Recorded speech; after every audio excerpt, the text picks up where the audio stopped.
Hello, and welcome to Realign Journey, the unfiltered guide to self-discovery and reconnection.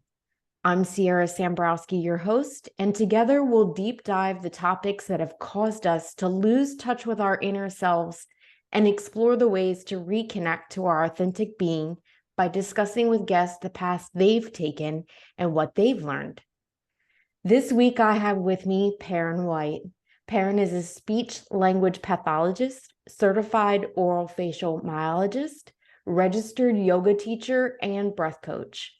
She started Breathe Well, Be Well in 2022 to inform, empower, and support others through their breath, movement, and thought patterns, utilizing breathwork, myofunctional therapy, and meditation practices. She lives in Greenville, South Carolina, and is a mom to a feisty miniature Dachshund named Vanna. Hi, Perrin. Hi, Sierra. Thanks for having me. Yes, thank you so much for being here. Yeah. I'm very excited about this. I told you before we got started in recording that part of this is I really don't know that much about breath work. And honestly, I am relatively new to South Carolina. I've actually not even been here a whole year. And I had not heard that I had moved here from Pennsylvania, central Pennsylvania. And there was not a lot of people talking or doing breath work up there. Now, since I've moved here, I have met you and I've met another person. So it's a little more popular here. So why don't we just start off by having you tell us exactly what is breath work? Right. Well, so breath work honestly can be, let's think of it as like an umbrella term. Because we're all breathing, but it doesn't necessarily mean that we're breathing well. But when you Okay. are using the term breath work, essentially it's meaning intentional breathing patterns. And that can be relating to the length of your breath, the speed of your breath, the the modality, whether it's nose or mouth. Are we doing diaphragmatic? Are we, um, even if we're getting into like Kundalini, are we like really moving the breath all throughout the core? But in the terms that I really focus on, because of my background in speech pathology and myofunctional therapy, I have a very strong, and I would say like my comfort zone is the anatomical, physiological, muscle base. And then Okay. really it was through getting my yoga teacher certification that the spiritual aspect came into play. And what I realized is we need both. Mhm. So honestly, a really good breath coach or breath instructor is going to be able to help teach you about your anatomy, your physiology, the parts of your body, so that you can actually connect on a physical level. And then what happens is as you begin to practice whatever breathing shape, whatever breath work you're doing, you start to understand that it's really just changing your nervous system. It is Mhm. allowing you to respond versus react. And that could be exercise for some people, that could be meditation for some people, that might be breath work for some people. But as far as breath work goes, this umbrella, it could be anything from breathing re-education, which is more like the myofunctional and speech therapy side that I make sure I lean into. It could be holotropic breath work, which is you might have heard of breath of fire, where you're breathing very, very Mhm. quickly. And I mean, I think you do that for like 45 minutes and it's almost like an LSD like experience. It's it's wild. Um, Yeah. and what I would say is those are two very far ends of that umbrella, that spectrum, and it can be anything in between. If you ever heard of box breath, that's breath work. If Yeah. you've ever heard of 478, that's breath work. If you've ever heard of belly breathing, even like with kids, that's breath work. So breath work is that umbrella term that essentially just is talking about the practice of intentional breathing. So if that's intentional breathing, meditation is the intentional thought. And sometimes breath work Mm. is the gateway to that meditation practice. So Mhm. just being able to be where you are present now without outside distractions, past life events, trauma, scars, upcoming to-dos, stealing your attention, and whether that's intentional breathing or intentional thought or both. Now, when I was talking about the breathing re-education and the anatomical and physiological side, I came through all this because I was a mouth breather. I had poor oral rest posture, meaning my tongue was down low, which means I developed a deviated septum, which then just further exacerbates mouth breathing. It's a whole domino effect. And what I know through is, if we think about a triangle, a hierarchy of health, that breath work, that breathing, your respiration, that is your ground level. That is your foundational skill. And if that's not functioning at an appropriate level or operating the way it should, everything else that goes on top of it is going to suffer. That also means that's a really great place to start, just to make sure you're okay. Because as soon as we cease breathing, this life has ended. So now that we're breathing, how do we start to support it in more functional ways? And it starts what I teach is functional breath work. And that's something that I've used that combines the myofunctional therapy pillars along with breathing re-education with what I've learned in pranayama and yoga breathing training. But essentially, one, we have to use our nose. Our tongue needs to be in the right place. And 3, we have to engage the diaphragm. Now, I'm not talking about all the time. Like, obviously, I'm talking, I'm using my mouth, I'm breathing in and out, and we have both modalities. Our body is made very intentionally. We have modality 1, modality 2, because I'm even stopped up a little bit right now, and I'm not going to be able to breathe out of my nose all the time. But I don't want to die right now. So thank God I have a mouth that's working. And what I also know to be true is, I'm going to show a diagram. This is a sagittal slice of the face. So literally, if I just cut my head in half, the nasal cavity is the size of essentially, I was about to say a bowling ball. That's not right. Pool ball, like a billiard ball. Yeah. Gotcha. I think our head is the bowling ball. Yeah, right. The cavity is the billiard ball. And what I know is, like, we don't have all that space just because. And that is our filtration system. That is our humidifying system. That also is what slows us down. So when we're doing holotropic breathing, it's all through the mouth because it's quick. This is our built-in slow the F down system. The nose. And to be able to be present, you have to slow things down. So in general, I just want, when you are completely zoned out, when you're sleeping, when you're not eating, talking, or drinking, I want you to be breathing through your nose. Like, I want that to be your baseline breathing pattern. And then 2, the second part is the tongue. The tongue needs to be up in the palate, front, middle, back, so that you actually are allowing space in the back of your throat, so that you have a clear journey from nose down airway. And what happens is, when the tongue is down low and back, that minimizes the space behind the throat. Not to mention, if your tongue is down low, you're probably mouth breathing. And if you're mouth breathing, you're not humidifying and filtering the air. So your tonsils may become enlarged. You probably are not able to warm the air. So it might be shocking into your lungs. And also, that has to do with your palate development. So the palate, which is the roof of the mouth, is the floor of the nose, and your tongue is your natural palatal expander or retainer. So when your tongue is up, secured to your palate, that is allowing the stability for the floor of your nose, which is that first part of that 3-part functional breath work. That's making sure that everything's working properly. And then lips are closed, jaw is relaxed. The third is the diaphragm. So we have all these accessory muscles. Those are like the clavicular muscles, the SCM, which you'll see a lot of people that are super stressed out, those basically bulging, I don't even know what you want to call it, but it's like it's a muscle, right? It's On the side of your neck.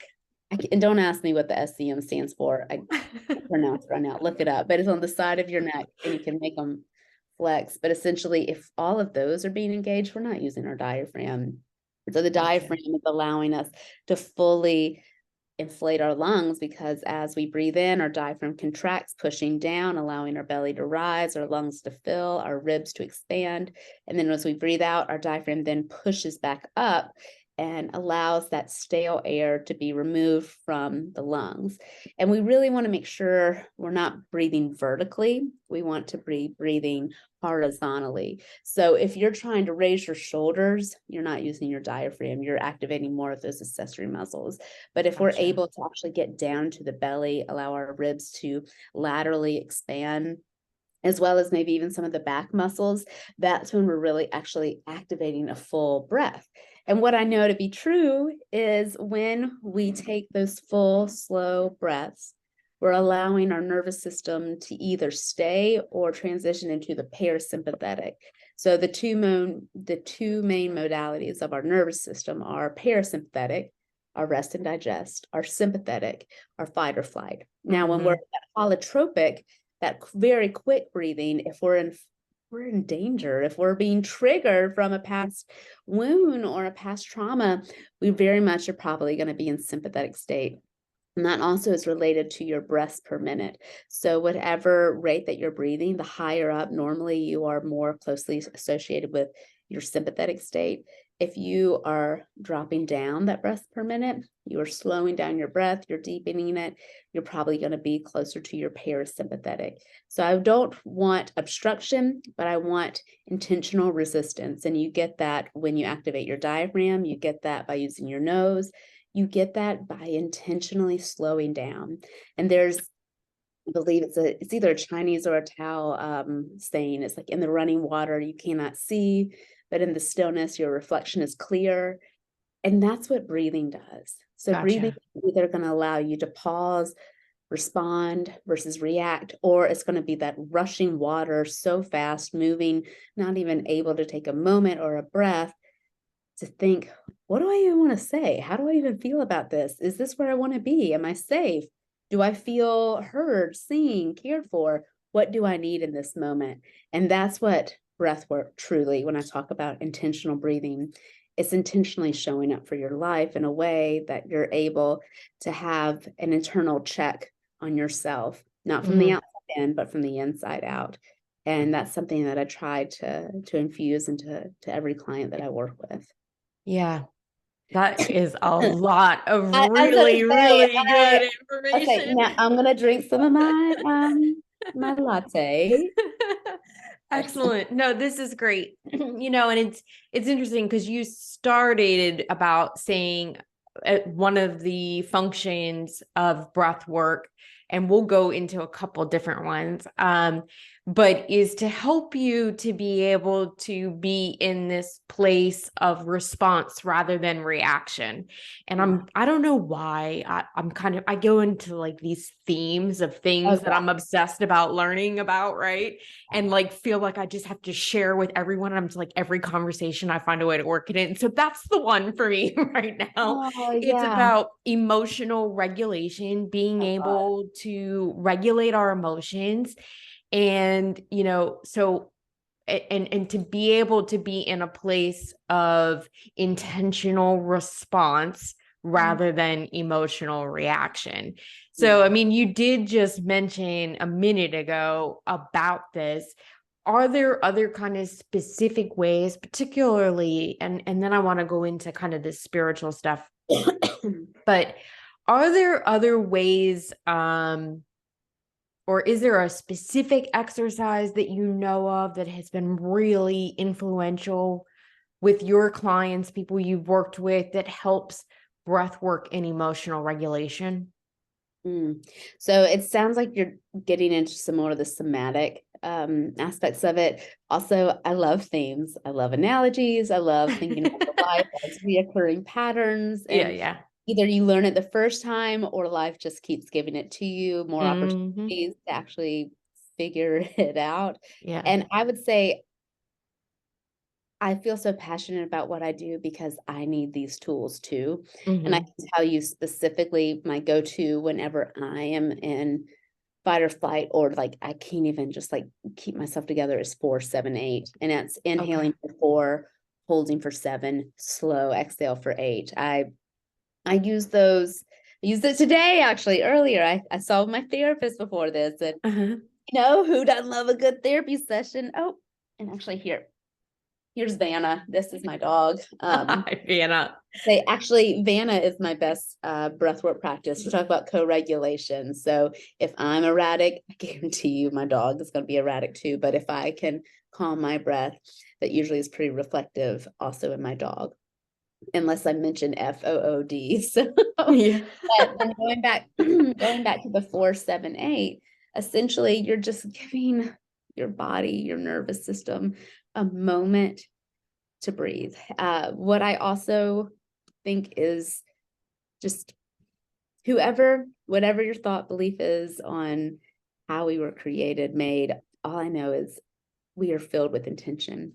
And the amygdala, which there's two actually on either side of our brain. The amygdala is our center for worries and concerns, but that also is the center for counting. So if you are counting your breaths, being present, activating that simultaneously, you can't be worried because we are horrible multitaskers. Good. So That's so good. That's such a good trick to it is. interrupt that obsessive thoughts and all that. Yeah. And that's something that you can do anytime, anywhere. And the more you practice it before you're in that fight or flight, the more supportive your body will be and responsive, because it's like, oh, I've been here, I've done this. And we can slowly get the link between doing the 4-7-8 or whatever practice you're doing, whether it's self-affirmation, whether it's a meditation, whether it's like putting your bare feet in the grass, whether it's holding on to your therapy dog / pet. Yeah. Whatever you need, it's really linking together those experiences so that your body can begin to hold on and pull from those positive experiences using the same somatic practice, whatever it is, in that moment when you're really struggling. And 4-7-8, I would say like do it as much as you need, but maybe at least 5 times. And for my clients, I'll record the actual breathing practice so that they can just listen to it and start to think it in their head before they can actually start to do it themselves. And anytime that you get a mix between science and spirit, that is gold. And I like to say with Breathe Well, Be Well, we're blending science and spirit to help you breathe and be, because you need to breathe, but you also need to be in your body. And we need the science because we are a Western world that is like, show us the science-based evidence. Right. But it also takes a spiritual component because we are both mind, body, spirit, and soul in one closed system. So our head is attached to our body, which is attached to our heart and our feelings and our emotions, as well as the blood and the O2 and the CO2 and all the organs. And it doesn't matter to me if you need more scientific based evidence or if you need more spiritual somatic practice, but finding that practice that works best for you in your realm of understanding so that you feel comfortable. And when you're able, starting to push those boundaries and learn more and get more curious about what your body is able to do. That was actually one of the things that I was thinking was, are there certain cues that we can be looking for? I would say it's probably got to be individual. Each of us start to have different body responses, but what's kind of a way that people can start to be mindful of what's happening in our bodies to go, okay, we're slipping into this space where I'm going to need some emotional regulation? Yeah, I mean, I can tell you some of the common things that come up a lot in myself as well as my clients. I remember my Apple Watches will tell you to breathe if you've been holding your breath. And I just did a reel on this, and there's something called screen or email apnea. So if you're looking at your calendar, your email, or scrolling through Instagram, just check your breathing. Most of the time we end up holding it. It's like we're waiting for that shoe to drop, either whether we're looking like for some drama or some gossip or for something tantalizing, that dopamine hit, and we're waiting for it. I do that. I catch myself holding my own breath. Yeah. I was going to say, one is just checks throughout the day when you're not in a heightened state. So that can be the like Post-it notes around your house, being like, hey, just check your breath. Just check your breath. Are you breathing? Are you holding your breath? Are you using your diaphragm? Is it upper chest? Now, and that's like a little bit breathing behavior. And then what I would say from like somatic cues in the body, I call it a chest check. So if you ever feel your chest getting tight, it's not that something bad is happening. It's just that you're having a very visceral response to some stimulus. Right. Be, uh, it could be a reaction to something that's painful to hear. It could be like it could be even like muscle tightness because you've been working your body very hard. It could be something that is really hard for you to handle and be present. And I call it chest check. So that could be like your point where you're like, oh, I'm noticing my chest is getting tight. Also headaches. Like if you get headaches a lot, I would start just to pay attention and let that be your basically signal to Mm, pause and breathe, pause and just take a moment, maybe close your eyes, maybe go make yourself a cup of tea, maybe go outside, stretch your arms, um, move your body. Also, what I would say is just making sure that your feet or your tailbone are connected either to a seat or the floor, giving yourself grounding ability to stay where you are. But I would say headaches, chest pain, and then just checking your breath throughout the day. And also just giving yourself time to ask, like, how do I feel? And mhm, practice that if you're not familiar or not regularly doing that with things that you absolutely know the answer to. Like, do I like do I like dogs? I automatically get like this really warm, just happy feeling. Um, mhm, I start thinking about where in my body do I feel that. Then I could say, trying to think of something I don't like. I don't know. It's like, do I have a buzzed head? No, I do not have a buzzed head. Like things that are very, very obviously yes or no, love or very strongly dislike, and just notice the sensations in your body. So mm, you go about this so many different ways. And I would say the individual that's coming to me or that you're talking to, find what is most important or a why of interest to them. Like why, if they've never explored that and they're interested in it, why are you looking to that now? Well, then let's tie something directly to that. Like, what are you struggling with right now? All right, let's mhm. start to really pay attention to that, and making those connections that way. Yeah.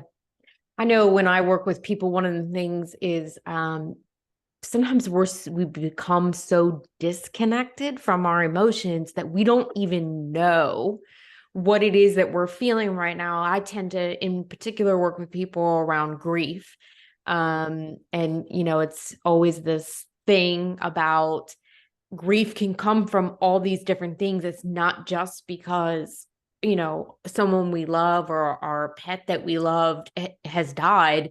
Grief can come from all these other things and people don't associate it. So I love that you just mentioned like putting yourself through kind of an exercise Yeah. um where you're testing. I mean, we say muscle testing, some Yeah. people call it Yeah. muscle testing, um about like using truths and using untruths so you can start to recognize in your body the signs and symptoms of when something is aligned with you, feels right with you, or when something is off. I think that's a Yeah. really excellent ways to like baseline test yourself, get familiar with what those signals are. Well, and that's what I think really breath work is. It's a relationship to the self. That's what muscle testing is. It's a relationship to the self. And Mm-hmm. what I know to be true is, I said at the very beginning, I love the anatomy and physiology because my background, man, that's my whole head talking, not my body talking. So I started through this pathway through analyzing everything, wanting the science of everything. And now I'm like, I want the feeling, I want the essence of it. And that's my work.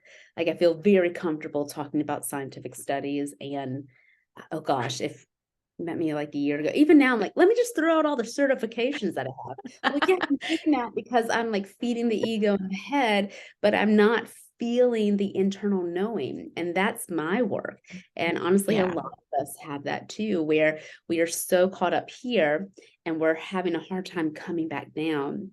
And that's really what the stillness, and I would say the ongoing work, when I say work, it's just like, what is your practice? What are you trying to cultivate? What are you trying to uh, unravel and reveal of yourself? And you've got to know yourself to be able to trust yourself. And that comes from the breathing. That's from being in touch with who you are. That's from not saying my body is wrong, but listening when you get a headache, when you get a stomach ache, when your feet start hurting, when your back hurts. Like, just listen to the messages your body is telling you. It is connecting, and it's trying to connect, and it is communicating all the time. It is our job not to judge it, but just to simply hold it, see it, and listen. And that's really, really hard for a lot of us, but lots of practices of muscle testing, listening, finding baseline, and then just being in relationship to self. Yeah. Yeah. Yeah. And that's my whole intent of this whole podcast, is that we have these conversations about how is it that we move into a better place of self-discovery, which creates a better relationship with ourselves. And I think one of the things that I'm learning from you today, I'm a big meditator. I believe in meditation. It's helped me spiritually and just personally, being able to manage stress, anxiety, all kinds of things, right? But people say all the time, I can't meditate. Yeah. And so it seems to me that the whole breath work is an excellent, like, you do slip into a meditative state. I can see how easily that happens. But people can count their breath, right? And so that's probably a really great way to kind of move into that space. Or what are some other ways that you've helped people or guided people to that self-discovery and getting more into meditation? So I say breath work is intentional breathing and meditation is intentional thought. And if you're I intentionally love that. breathing, you're intentionally thinking. So Yeah, I it love could that. be counting your steps in the grass. It could be watching a flame. I mean, if you've ever watched a candle, man, that's just beautiful. And it's captivating. When I was little, I actually lie. I love fish. So I was just looking at my tongue. I've been drinking matcha. I was like, did it turn green? Um, I love aquatic life. That is a meditation, like just watching animals interact in the water. You could watch a stream. Literally, you could pull up a YouTube video of just like the ocean. What do you think ocean is? Breathe in with the wave coming in, breathe out with the wave going out. I think counting your breaths is very helpful. Listening to a guided meditation, it can be for 1 minute, it could be for 10 seconds, it could be for 20 minutes. I mean, the muscle memory that you're building up isn't just there, and you have to start to create neural pathways that your body can then strengthen. And we don't get that just through osmosis, we get it through practicing it. So you have to actually practice it so your body recognizes what's happening, but finding something that works for you.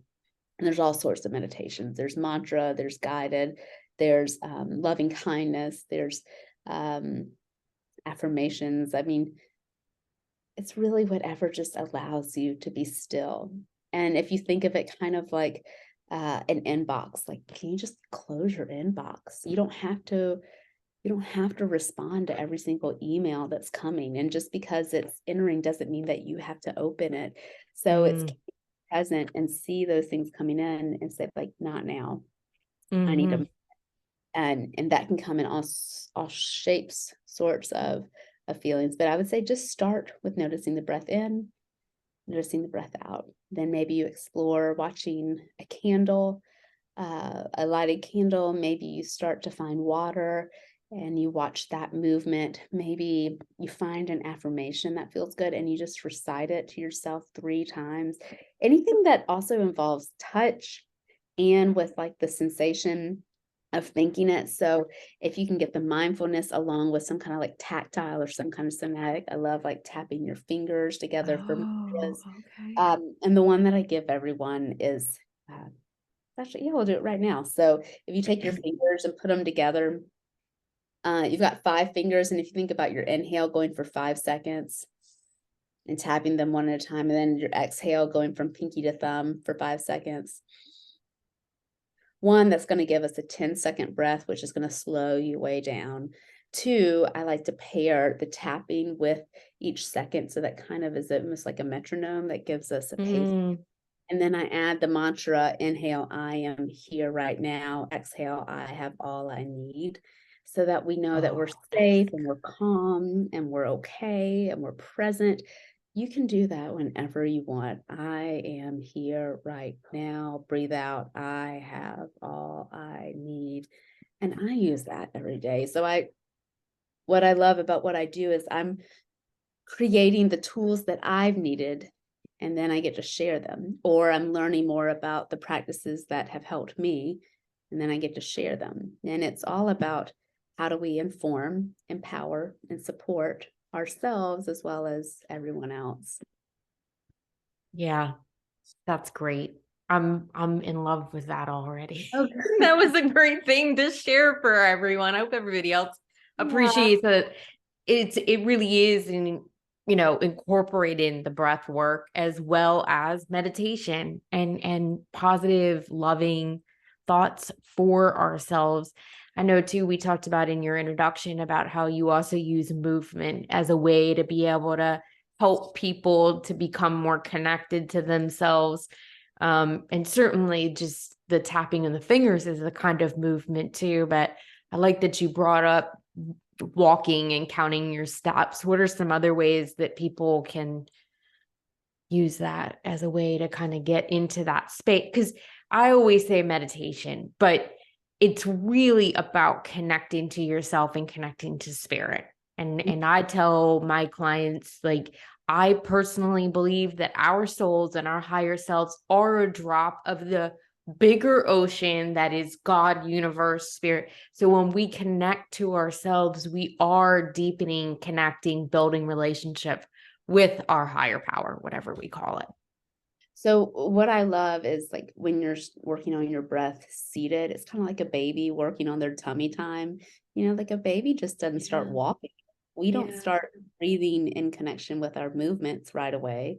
We have to practice it. So once you get your breath and you feel good about that, then you're ready to accelerate the stage of combining breath and movement. And it could be tapping the fingers, it could be like just moving the arms, but I'm going to say yoga because that's what I've trained in. Right. Yeah. That's my personal love. I mean, take a sun, which is essentially you've got your mountain where you're standing with your arms overhead. Breathe in, exhale, forward fold, inhale, halfway lift, exhale, forward fold, inhale, mountain, and then hands to heart. So practice it with your eyes open and just getting those movements, one breath, one movement.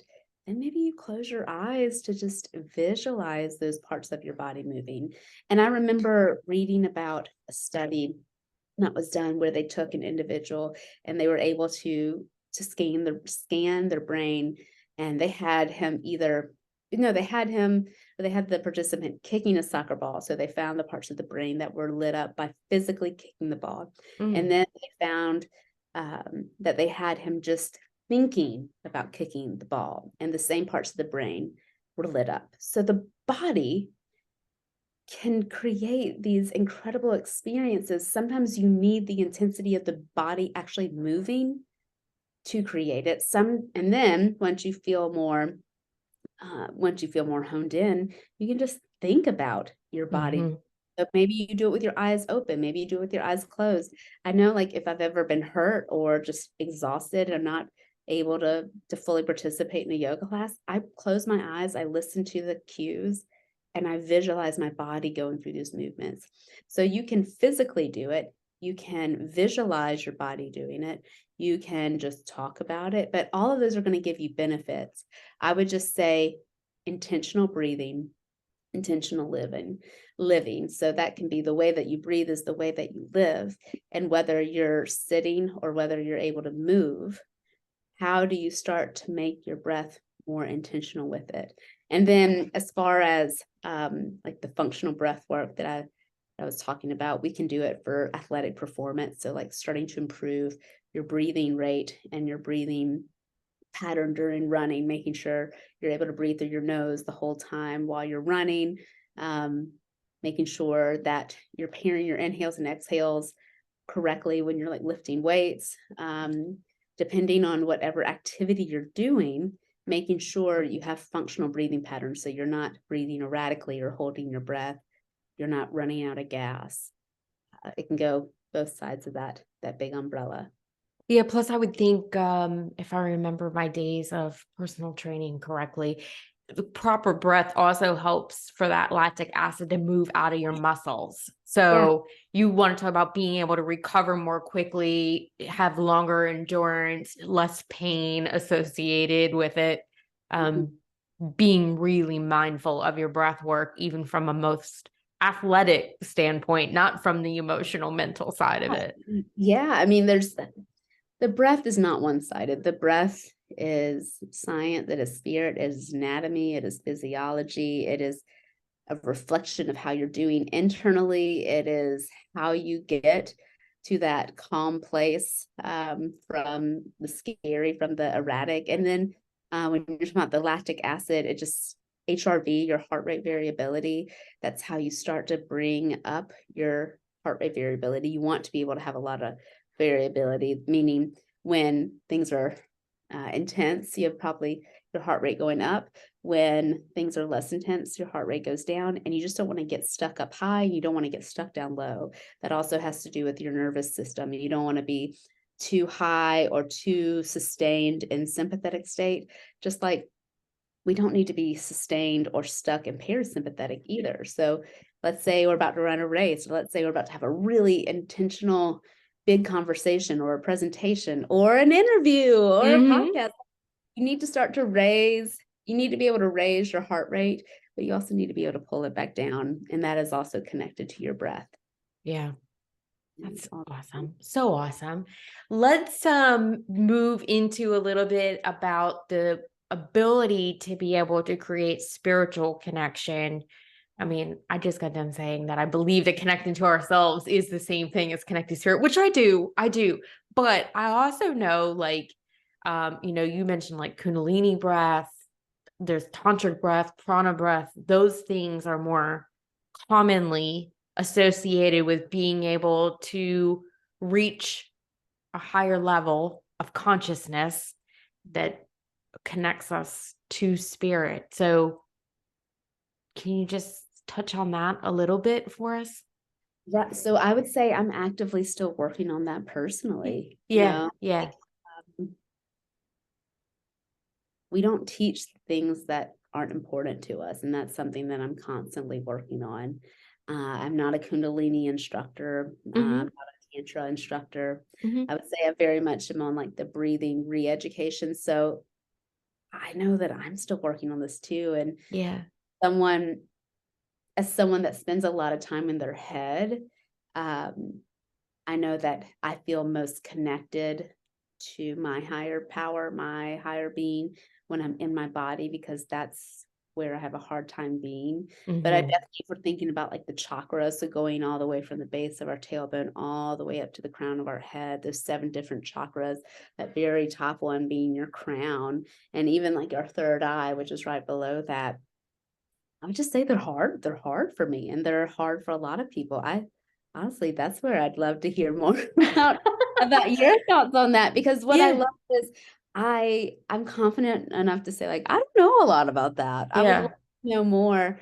And I think there's a lot of really great teachers. And what I will say is I'm okay with not knowing everything, because it gives Sure. me opportunity to surround myself around those that do. And I will say, as I've grown in this space and really leaned into what I believe, I've met just beautiful individuals like yourself. And that's where I get to continue learning and growing. And that is the connection. Like that is, I think, the higher power speaking in really beautiful ways of connecting us to other individuals that can help us continue to grow and not stay stuck.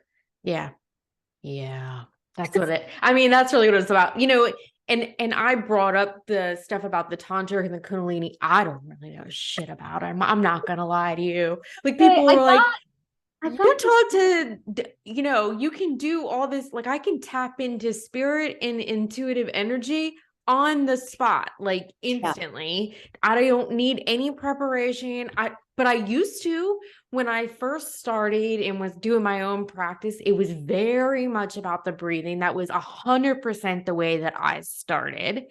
But I've never gone any further into like learning anything. I have done the breath of fire or fire breath or whatever the hell it's Yeah. called. I have done that. I thought I was gonna pass out. I didn't necessarily have like The LSD experience. yeah, I didn't feel, and maybe it was just a different experience than I'm used to when I connect to spirit. Um but yeah, I just thought I was going to pass out. I'm sure I probably wasn't doing it right. I mean, so, just to piggyback on that, I don't believe any of us have to actually learn like tantric breathing or kundalini breath or any of those things. Yeah. Really. Well, and I think it's just understanding that you already have the answers in your body. Mm-hmm. So, like, instead of going outside to find more information, go inside Yeah. to uncover your internal knowing and truths. And as I say, Yeah. I bought a book on Kundalini, and the whole reason I bought it is because I saw a post that was talking about tongue rest posture, which I thought was just myofunctional therapy chat, but it's really saying the same thing that myofunctional therapy has been saying, and anything that has the wisdom from thousands of years ago, and they're still saying it now. Like, those are the things I just want to lean into when I have enough Absolutely. time and space. So stay tuned. Maybe next year I'll have this book completed. It does. It looks like a giant book. It's an encyclopedia. Yeah. Yeah. Well, and did you learn about any of that kind of Kundalini stuff when you did yoga training too? So we heard the name, and whatever we learned, I can't remember. I can't Mm-hmm. remember. There's so much that There really is. I was about to say, it's kind of like I just went to elementary school as far as like yoga education goes, and it's going to be a lifelong journey. So I have Mm-hmm. my RYT 200, which means I completed the 200 hour. The Yeah. 500 hour is something I really am interested in completing. So I'll do 300 more hours to get the 500-hour certification. And it's just a lifelong, ongoing Yeah. journey. And I would say it's more like, where do you want to specialize? So the studio that I got my training in is a hot power yoga studio. And I loved that at the time. And now I'm like, I want to go slow. I do not want to move fast. And it's because I'm changing, I'm growing, Mm-hmm. I'm evolving. And it just, to me, I'm like, give me all the yin, give me all the mindful flow possible. I want to go as slow as hell, I want to take a nap on my mat. I mean, Right. don't talk to me about power. Yeah. I want the slow and steady, and it's just different phases. So, um, when you find something that's interesting you, and the universe keeps bringing it up in really interesting ways, that's when I start to pay attention to it. But Mm-hmm. I would say, honestly, there's so much to learn in yoga. The RYT, the Registered Yoga Teacher 200 certification, is just the entry level. That is like your ticket. You have entered the universe of yoga. And it depends on who your teacher is, your community, your mentors, the things of interest, the classes you pursue, all those things. Yeah. Yeah, certainly. And I have no doubt that your whole practice, even around your breath work and the way you work with people in breath work, will very possibly shift out of being so functional and end up being, Yeah. another form. And you're right. We just learn and grow. And so it shifts and changes. And that's, but we do all have to breathe. And so that's a really great reason to bring awareness to how intentional breathing can shift and help us with so many different areas of our lives, for sure. I second that. Yes. Yeah, that's awesome. Perrin, thank you so much for being here today, for doing this episode. How can people, I love your videos. I watch your videos all the time, all the tongue posture videos. Thank you. How can people connect with you? How can they learn more about the work that you're doing and who you work with? Oh, thank you. Well, thank you for having me, Sierra. I always love an opportunity to share what I'm doing. And I'm probably most active on my social media account, which is Breathe Well, Be Well. my website, which I'm about to come out. Been working on a new one, so hopefully you'll hear this when the new one's done, but it's www.breathewellbewell.info. And then breathe is BREATHE. Yeah. Breathe well, be well, not breath well. Breath well, Yeah. but breathe well, be well. And then I work with all ages. I do family breathing sessions. I do individual sessions. I prefer one-on-one, and I start off with an initial evaluation so that we just have an idea of what's happening. And then we do follow-up treatments. And I work virtually, or I can come in person if you're local to Greenville. That is wonderful. Well, again, thank you so much for being here. Thank you to everyone that listened, and we hope you'll tune in next week.